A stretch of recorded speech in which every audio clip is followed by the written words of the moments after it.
Тағы бір сөз бар ғой аға. Иә. Ақыр заман болғанда мынау шығыстан шығатын күн батыстан шығады деп. Ол түсінікті. Енді бұлай ғылыми жолмен қарасаңыз,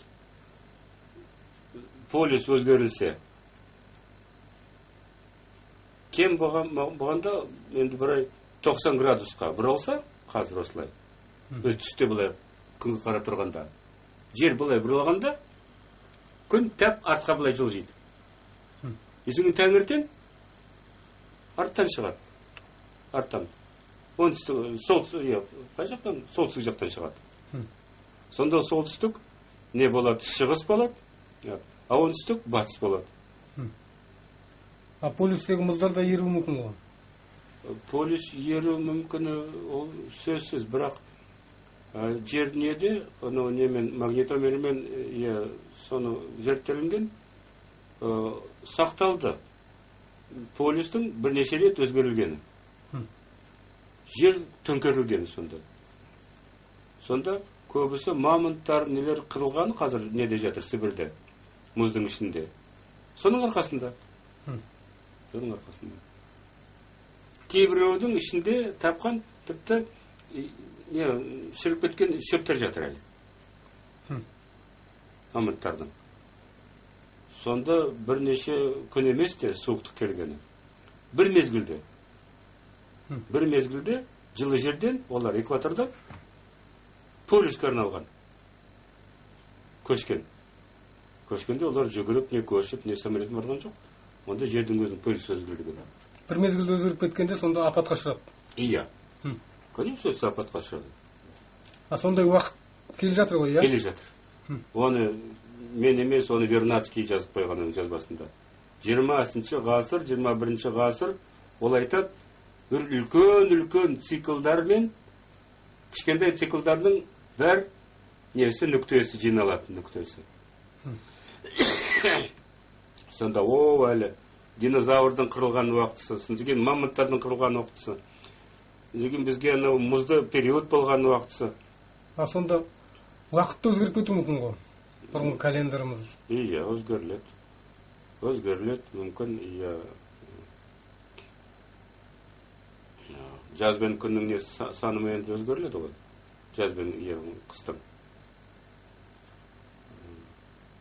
Бірақ жылдың күндері мүмкін үлкеймейді, қосмайтын шығар. Орбитасынан жылынбаса жер.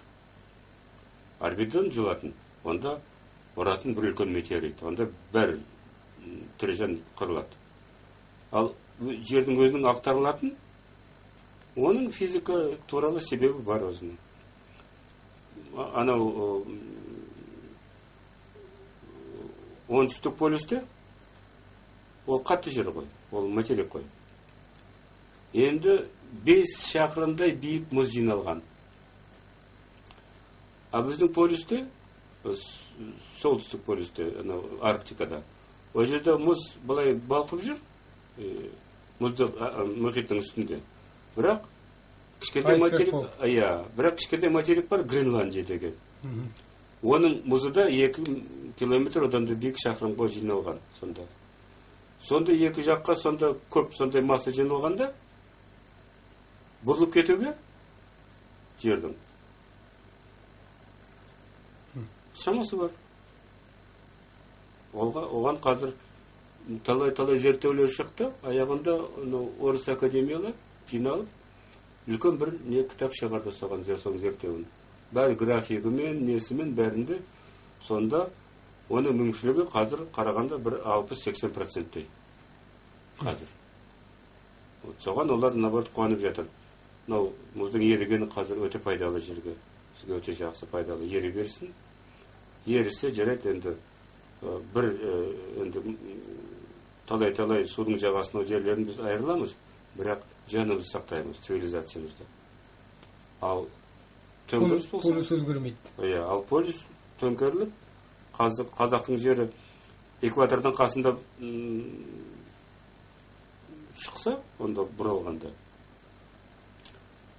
Онда анау қазіргі Южный полюс дейді, оның шығуы Индонезияның аралдарының қасында мүмкін.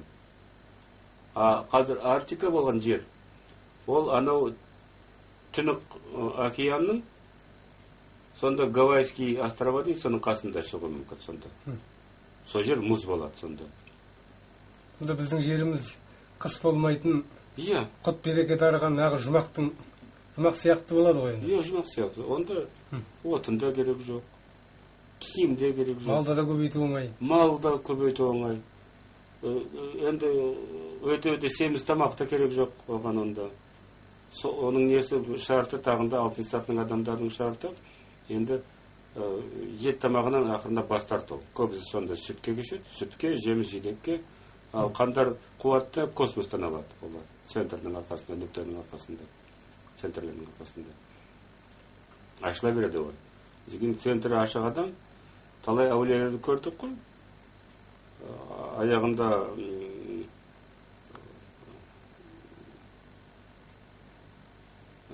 Иса пайғамбар 40 күн тамақ ішпей отырды, Будда да 40 күн. Анау отқа жанбаған әулие бар. Иә. Өртеген кезде. Ондай әулиелер бар. Көп қазір жерінде адамдар бар, аз тамақ ішетін. Соған көшу.